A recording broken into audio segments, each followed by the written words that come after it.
Om Shanti. In today's Murli, Baba is talking about self-respect, and Baba says that the one who is full of self-respect is free from limited desires. Now, what is self-respect? Because Baba says in the blessing, those who maintain their self-respect never have any desire for limited respect. Now, in Hindi it is called Swaman. Now, what is Swaman? Self-respect. So, Swaman is something that Baba gives us. So, you see that we have been receiving messages about who I am, what am I like, what are my weaknesses or my strengths from everybody around me. So you see, ever since we are born, we are being told about ourselves by various, people around us. So there are parents, there are teachers, there are guides, there are friends, there are siblings, and they constantly keep telling us about ourselves. So who am I, and what is my strength, what is my weakness, what is my position, what do I deserve, what do I not deserve. So we are constantly getting these messages. So somebody would tell you that, oh, you're dark, you're not fair, and then you get a message that something's wrong with me.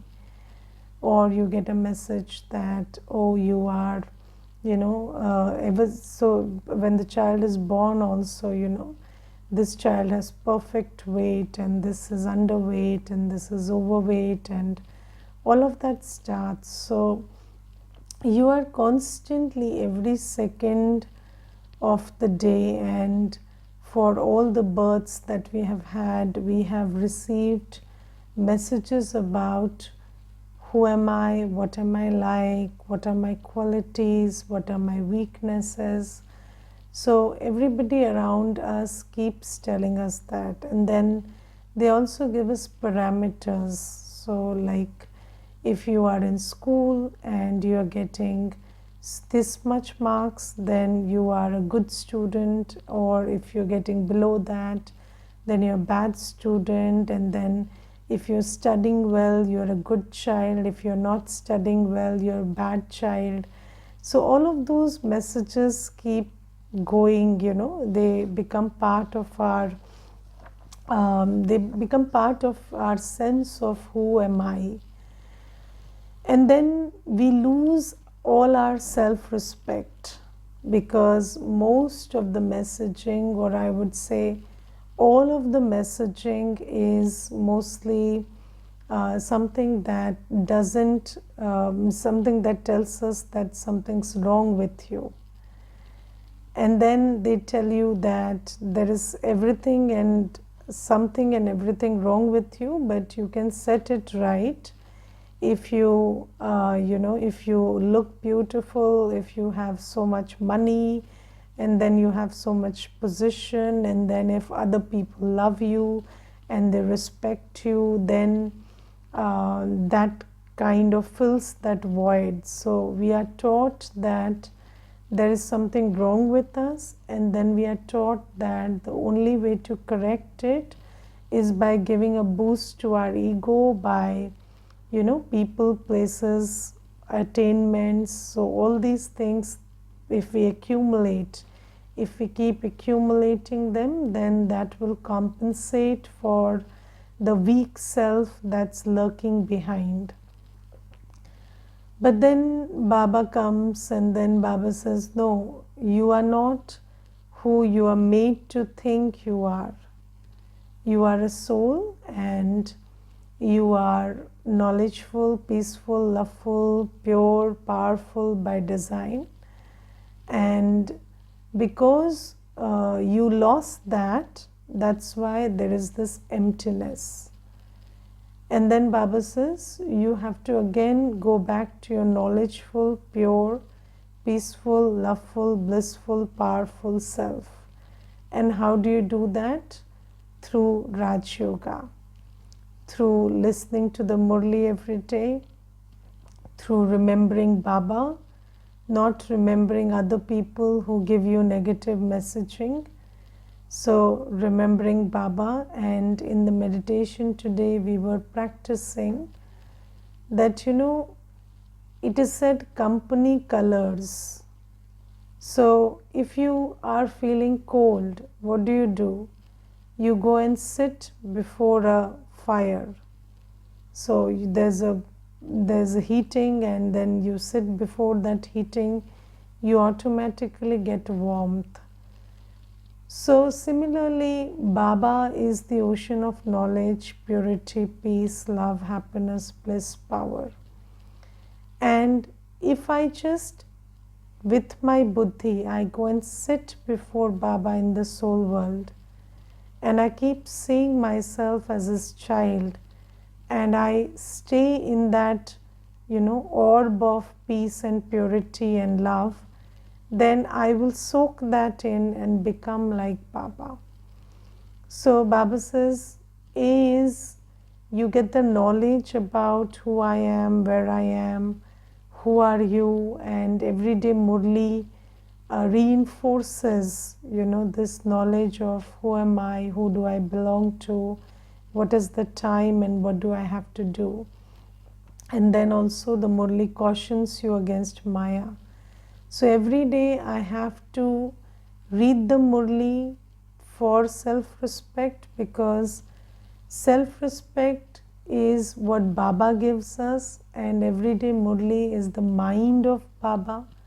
So Baba is opening his heart to me and telling me who I really am, and that is the first step to know who I am. And Baba says, so first thing is Murli for self-respect. Then second is remembering Baba. Third is your own karma.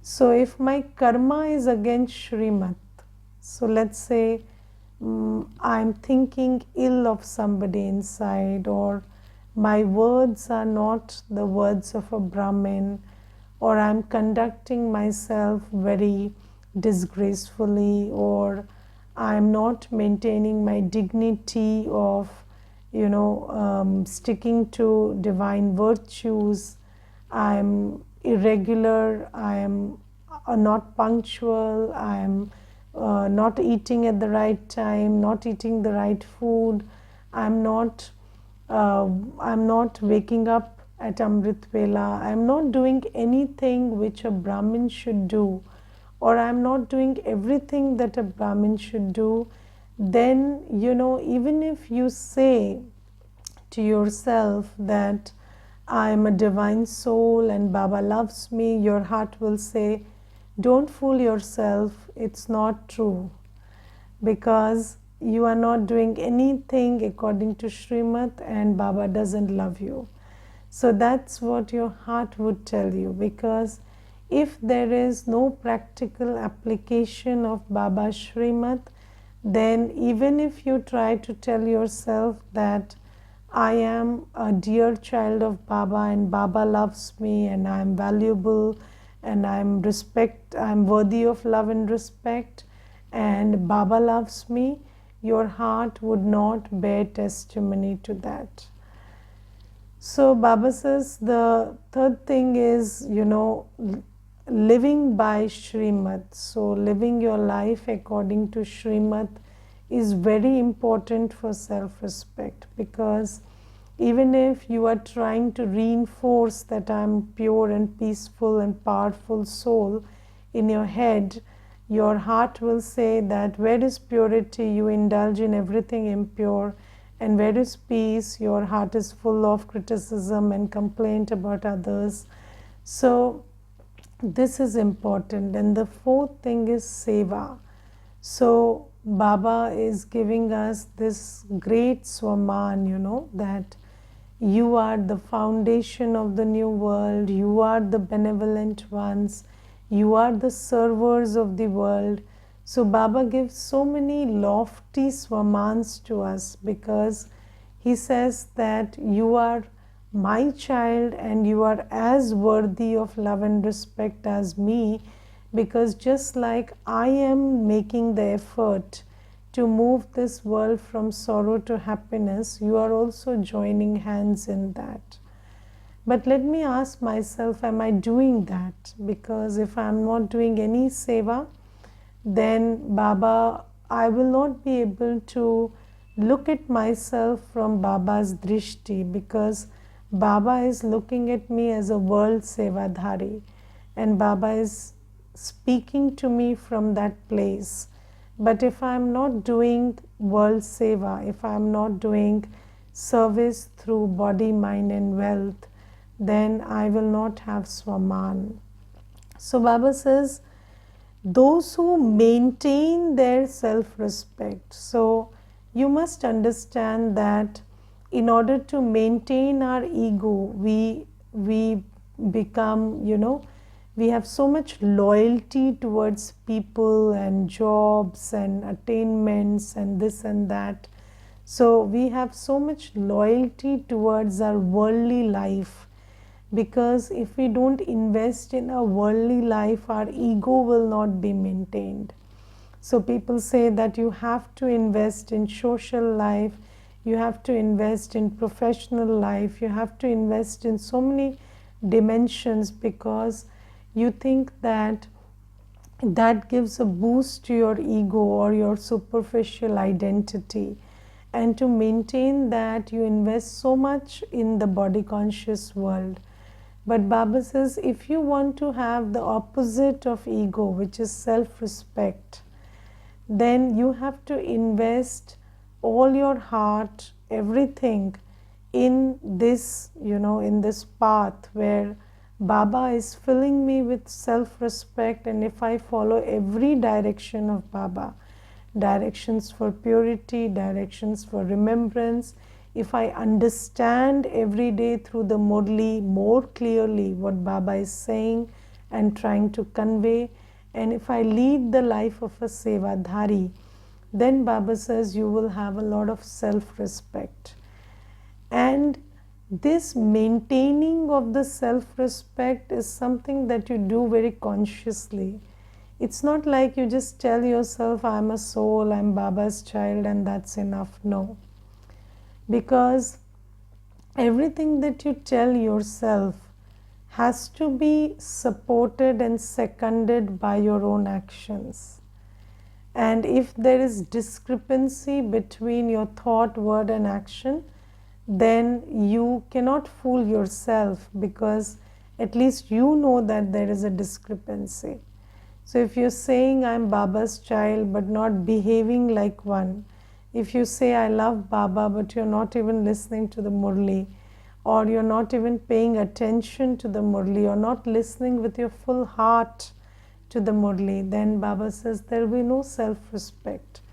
Because again, those messages that you heard from others will prevail over what Baba is telling you. So Baba says again, if you don't have self-respect, you will have the desire for limited respect.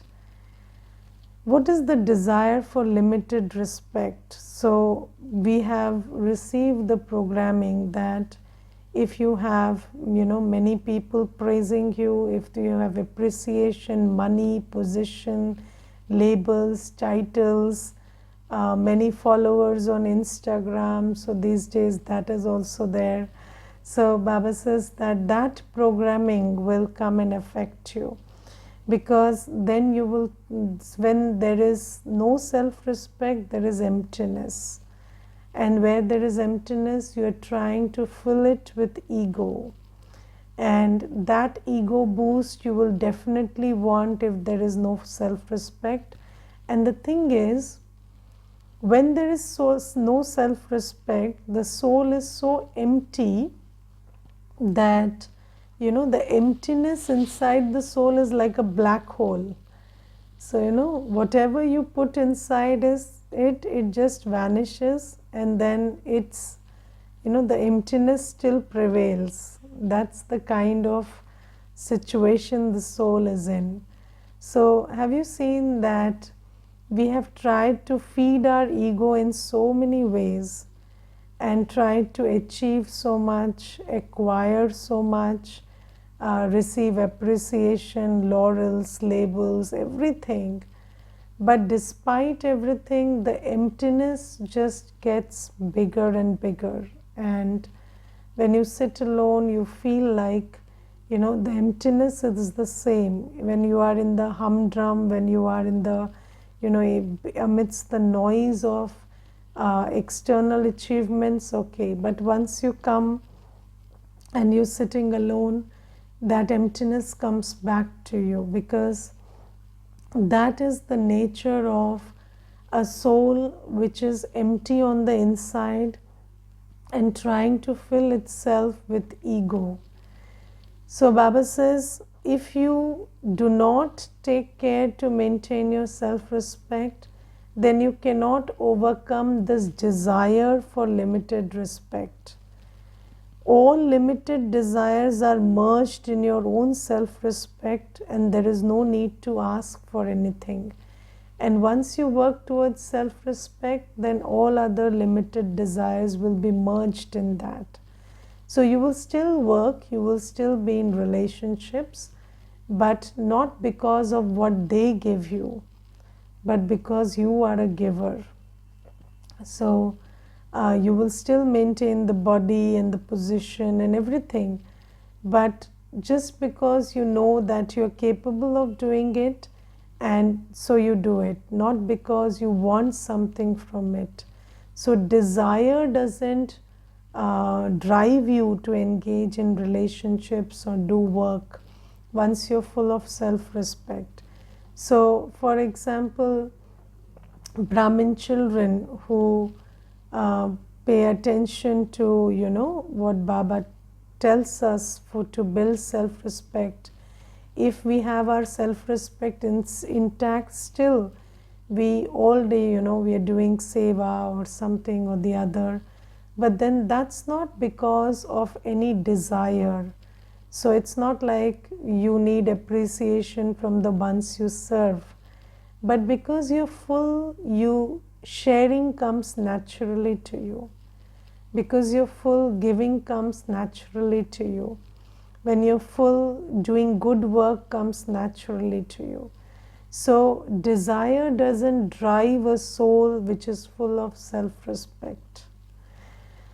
And then Baba says, limited desires can never be fulfilled. I told you it is like a black hole. So whatever you put in it, that just vanishes, and the emptiness again comes back. One limited desire will create many more desires, whereas self-respect easily finishes all desires. But just understand that you need to follow Shrimat fully in order to build your self-respect, because self-respect is Baba's inheritance. And only when you belong to Baba fully, that Baba gives you that inheritance. So in Sangam Yuga, Baba gives this inheritance of self-respect. So Baba says, therefore be one who has self-respect, and you will become one who is an embodiment of all attainments. You will become ignorant of any lack of attainment or desires. So any soul who has worked on their self-respect knows that you come to a place where you can tell very clearly in your heart, I don't need anything. I have no desire whatsoever. So my life is complete as it is, and whatever comes my way is good enough, and whatever doesn't come also is good enough. So I don't have any desires. That place you will reach when you build your self-respect. But for building self-respect, it is important that you listen to Baba's messages. So Just like we have tuned into people and listened to their negative messaging, I have to listen to Baba every day. When you read the Murli, you must know that Baba is talking to me. This is not Murli, this is Baba's personal letter to me. And Baba is telling me this today. When Baba says, you are Swadarshan Chakradhari, you have the mace, you are sitting on the lotus flower, then I have to know that this is Baba telling me. And when Baba gives these titles which seat us on self-respect, I have to have the faith that I am worthy enough for Baba to speak this to me. And if you just, sometimes, have you seen when we are in the school, then the teacher is talking to me and then you keep looking here and there and you think that the teacher won't be talking to you. And then you think that the teacher is talking to someone else. And then the teacher says, hey, you, I'm talking to you. So sometimes, we don't have that confidence that the Murli is for me. And most points in the Murli, or even, the blessings that Baba gives, or the Swaman that Baba gives, we just dismiss it. If you see intently, Baba says that you are Brahman Kulbhushan Swadarshan Chakradhari.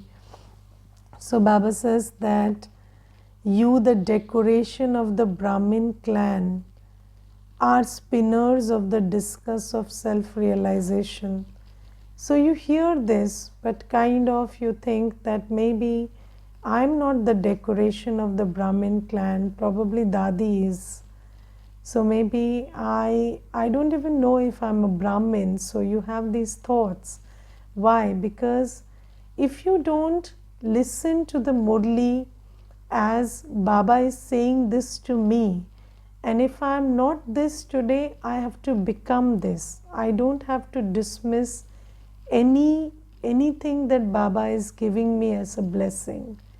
So do you know that blessings, so Baba says that you can progress with my blessings. Baba always says this, that my blessings can work wonders for you. So everything that Baba tells me in the Murli is Baba's blessing. Even if I'm not there right now, I have to accept that this is Baba's vision for me. And when Baba says something, he cannot be wrong. Can he be wrong? He cannot say something that is not true. And if I'm listening to the Murli, and if Baba is saying this to me, then I accept it and become that. Yes, so in the world, people don't know how to take a compliment. Have you seen that? You tell somebody you're very beautiful, they say, no, I'm not beautiful, I'm this and that. So if somebody says you're beautiful, why don't you take it? Just take that compliment. So Baba says, we come from a place where we don't know how to take compliments also. Compliments are given about something which is very ordinary. Your look, or maybe your style, or this or that. And if I don't have the confidence to take a compliment, how will I take a blessing? So Baba is teaching us how to take blessings. So even if Baba is telling something in the Murli which I have never thought about or which has never crossed my mind, and it looks like, this is not something which I am remotely, I don't even have a glimpse of this right now in me. Still, if Baba is saying it, let me accept that I am this. If Baba tells me that you are that Brahmin who will take care of the yajna, Let me accept that. And if I accept that, then I will become that. And if I don't accept blessings, how will those blessings work for me?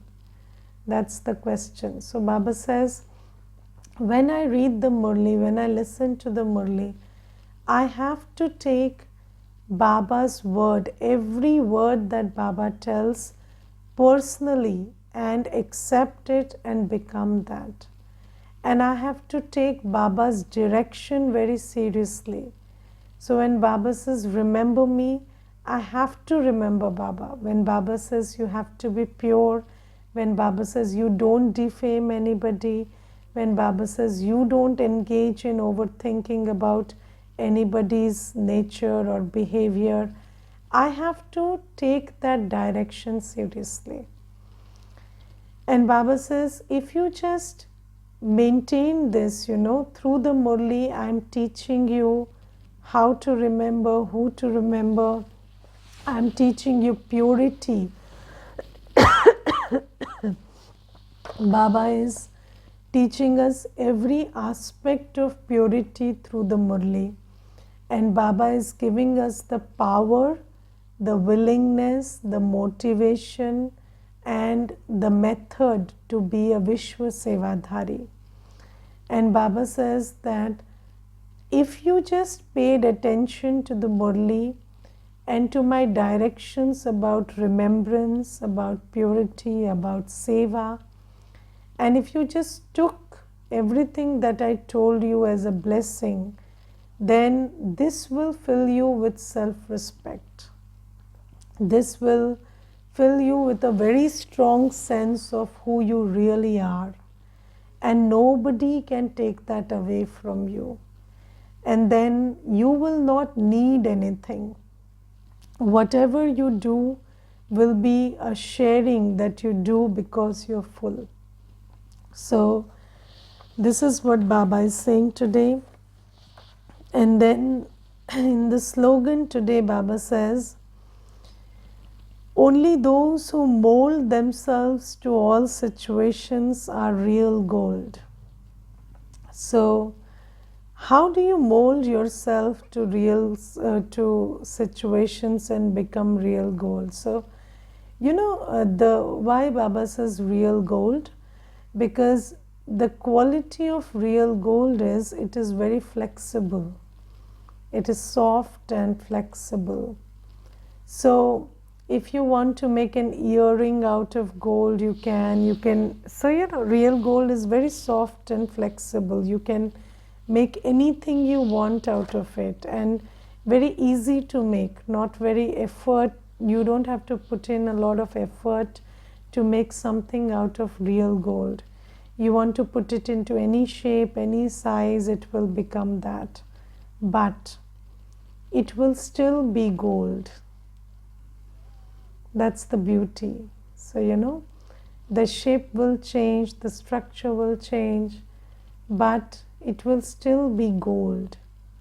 And the flexibility is because of its purity. So real gold will maintain its purity and also fit in. So Baba says, you also have to become like that. But first, am I pure gold? Because I have to finish all the alloy that is within me. And when all the alloy that is within me is finished, then what happens is you are real gold. And then your ego doesn't hurt anywhere. You don't have likes and preferences. You don't have attachments. You don't have fears. You don't have preferences.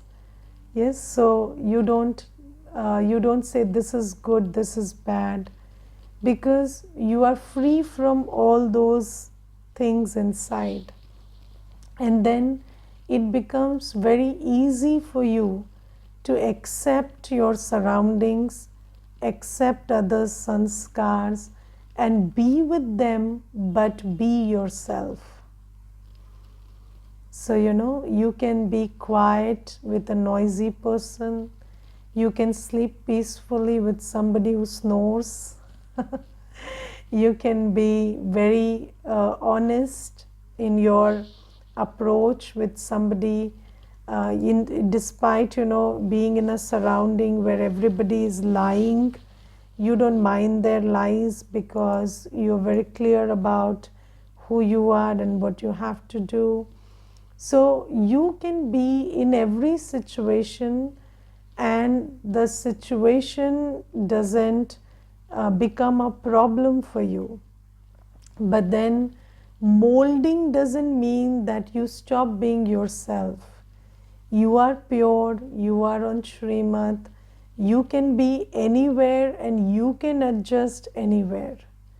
But in that adjustment, you don't stop being you, you are still you. So your Amrit Vela, your Murli, your sweetness, your purity, your good wishes, your seva, your everything stays intact. And even if the surrounding is an office setting or a household setting, or there are souls with variety sanskars in your settings, that doesn't become a challenge for you, because you know that the situation outside interacts with the vikar inside. So if somebody is egoistic, then why can't you be with them? Because you are also very egoistic, and then their ego clashes with your ego. But when you're pure gold, when you're pure soul, then their ego doesn't clash with your ego, because you don't have any ego in you. All you have is self-respect. So even if they are speaking the wrong words, they are not doing the right thing, you don't mind it, because you don't have that in you which messes up with their ego. And then you can be your own pure, peaceful, loveful, powerful, knowledgeful self, despite being in a setting where people are filled with ego. So Baba says that this is the quality of pure gold. But you know that anything that is, so bliss and ignorance go together. So when there is bliss, then there is also this ignorance that I am so special and powerful and this.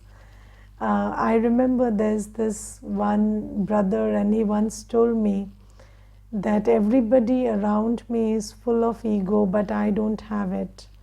So I told him, if you can see their ego, that means you have it.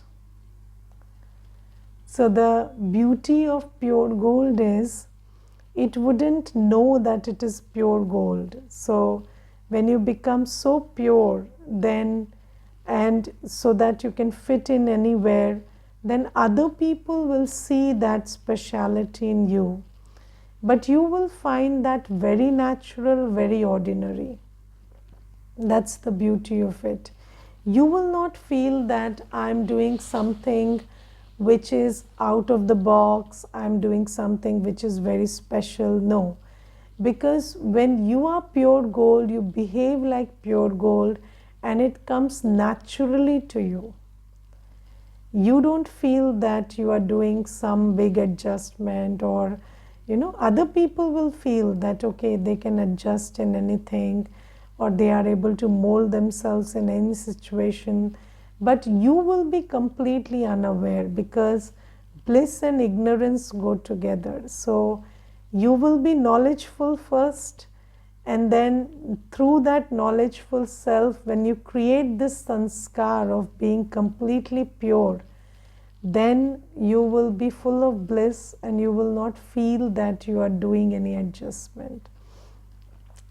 So is it not better to stay away from the situation or people where you do not fit in order to avoid conflict or become like that?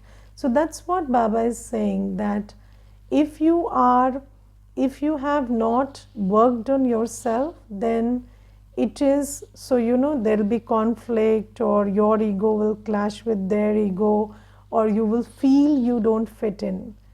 But once you change yourself, once you are a Rajyogi and you have done that inner work, it will not feel like you are trying to fit in, or there is a conflict and you are avoiding the conflict. That effort will not be there.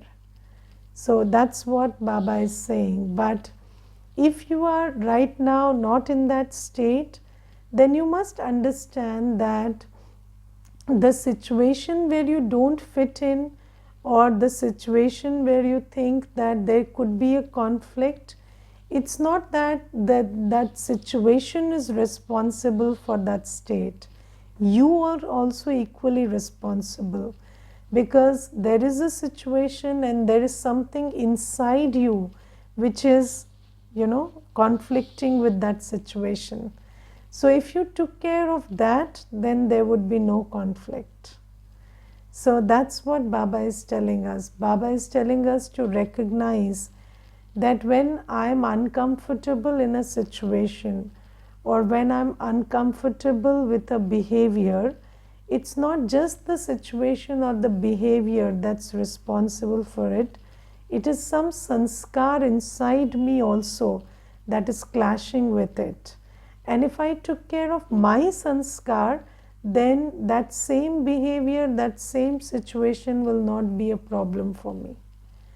And then I will be able to fit in everywhere. Now, I think the question that you want to ask is, what is the necessity to fit in?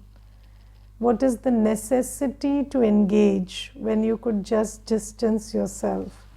So the thing is, when you start realizing that you're Baba's instrument, then you understand that if Baba wants to bring benevolence to any situation, he will do it through you. So if you keep distancing yourself from every situation, then how will Baba do his work? So let's say if I choose to not engage with souls that I don't like, how will I do seva? So when you realize who Baba is looking at and how Baba is looking at you, when you realize your responsibilities as a Brahmin, then you understand that when you feel that this child has this sanskar, or there is this situation which is unfavorable, so who will make that better if you distance yourself from it? If there is a sanskar in a soul and you understand that you find it problematic, then don't you understand they are also suffering because of it? And when they are suffering because of it, there has to be somebody who will, not get affected by it and give them company and be in there, become a close one to them, and then they will realize what they have to change and take that strength from Baba through you. So Baba says, when you understand your Brahmin responsibility, then you will understand the necessity to, mold and be in a situation and help them mold themselves. So when you mold yourself, you be in that situation, and when you are in a situation, you are like a mirror through which they can see Baba and they can see their original face, and you are able to do that seva. Okay.